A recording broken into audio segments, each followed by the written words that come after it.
Assalamu alaikum everyone. How are you all? I hope you all doing well. So today we are going to talk about direct and indirect speech. But before get deep down into the topic, let me ask you people to subscribe the channel and don't forget to press the bell icon.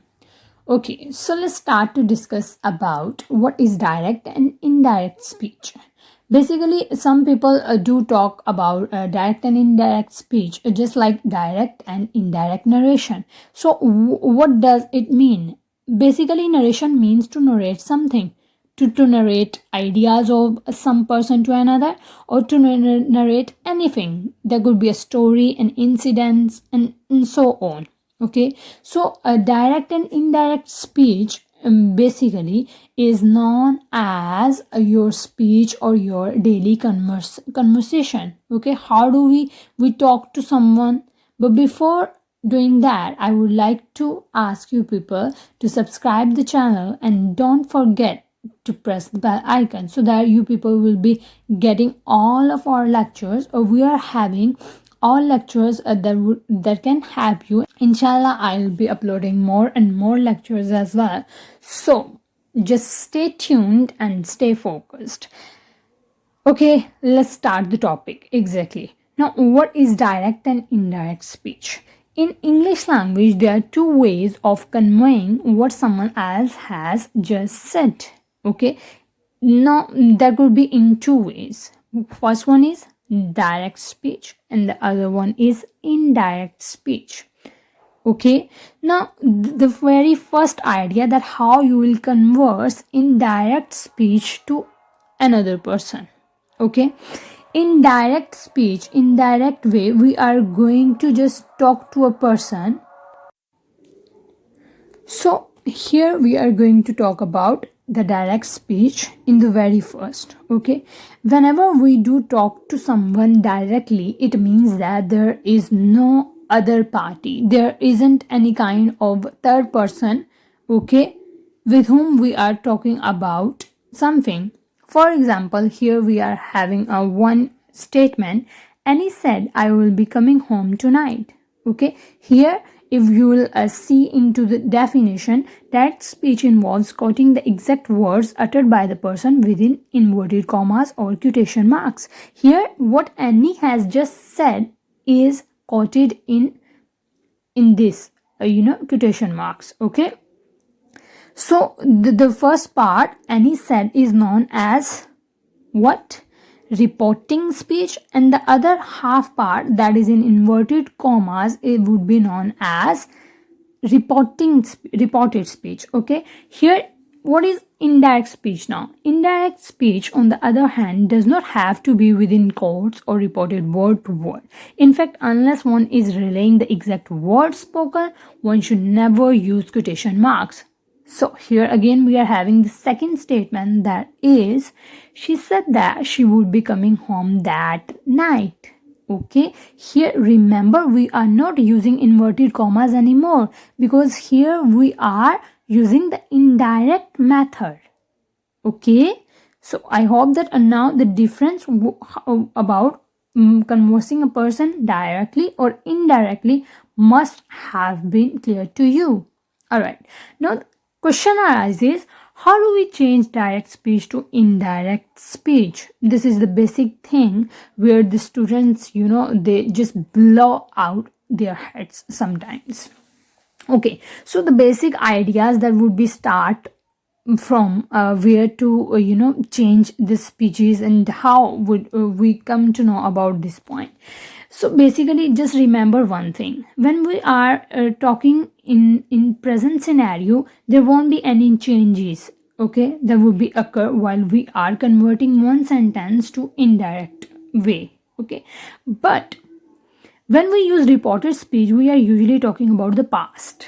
All right, so present would be a rare chance. Therefore, verbs usually change to the past tense in reported speech. Okay, this is the basic point, this is the key point that you are supposed to just have into your mind. Okay, what is that? That verbs usually change to the past tense in reported speech. Remember it. If you have just remembered this idea,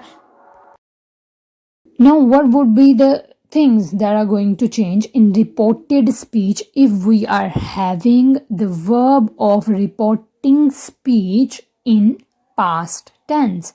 If in reporting speech there is a use of is am, it will be changed into was, are changed into were, has have changed into had, can can't will change into could, couldn't, will, won't, should, in like will or shall will be changed into would or should. Okay, and there is also the other changes that would be of pronouns. Okay, definitely, because if we would be having past tense in reporting speech, then we are going to make these changes into reported speech. Okay, so tense change in direct speech would be like this.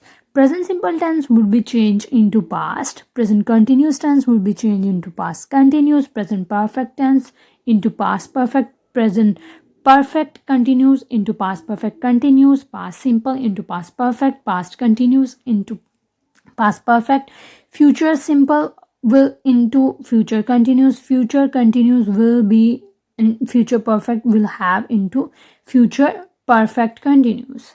Okay, changes in time and adverbs in indirect speech. If you are having in direct speech the words like today, you are going to change it into that day, tomorrow the next day, yesterday the day before or the previous day, next week the following week, last week the previous week, now, then, ago, before, here, there, this, that. I don't know very well that these are the changes that it's just like the map. You have to remember it. Right now, it will be just like there is a lot of stuff to remember, but inshallah you will do it. Okay, so basically we are having some categories regarding direct and indirect speech. First one is exclamatory sentences. Sentence which express the state of joy or sorrow or wonder is called exclamatory sentence. For example, hooray, we won the match. Alas, I failed the test. Whoa, what a nice shirt it is. So these kind of sentences would be known as exclamatory sentences. Now, how we are going to change the direct speech of exclamatory sentences into indirect speech? Let's read out or understand the rules of that category.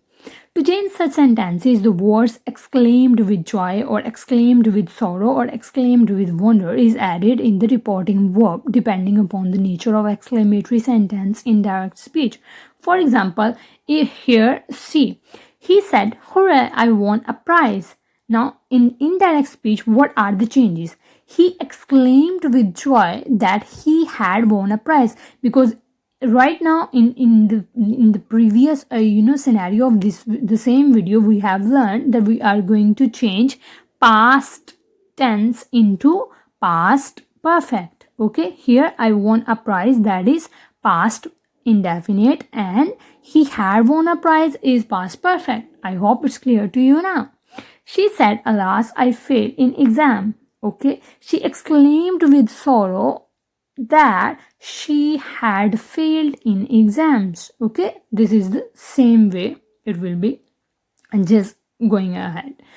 So the second category is imperative sentences. A sentence which express command, request, advice or suggestion is called imperative sentence. For example, open the door, please help me learn your lesson. Okay, here we are in the very first sentence we are giving command, in second sentence we are requesting, and in third sentence we are suggesting something, or you can also say that we are ordering about learning the lesson or advising someone. So these kind of sentence would be known as imperative sentences. Now, how we are going to change the imperative direct speech into indirect speech? Let's see.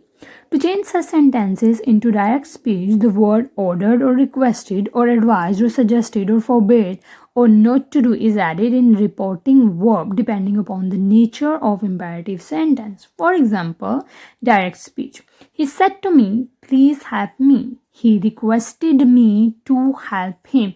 Just remember one thing, whenever we are going to change the direct speech into indirect speech, only in imperative category, we are going to add to with the first form of verb. She said to him, you should work hard for exams. He suggested him to work hard for exam.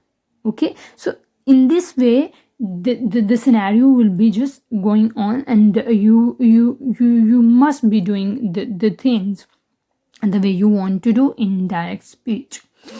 The third category is indirect speech for interrogative sentences. Okay, now how we are going to do this?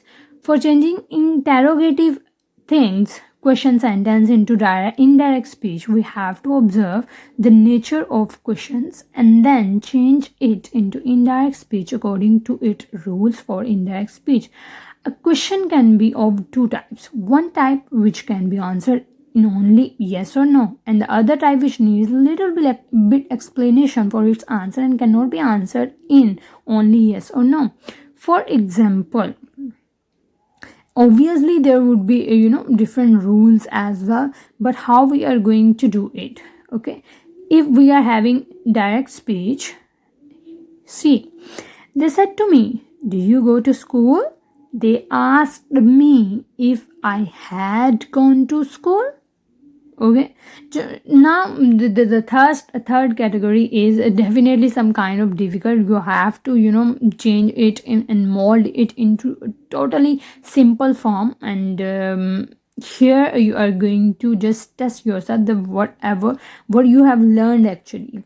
So these are the kinds, and that was all for today's lecture. I hope that you people have learned something. Comment and tell us about how far you have liked the video, and also suggest other kinds of video or the stuff that you want to learn.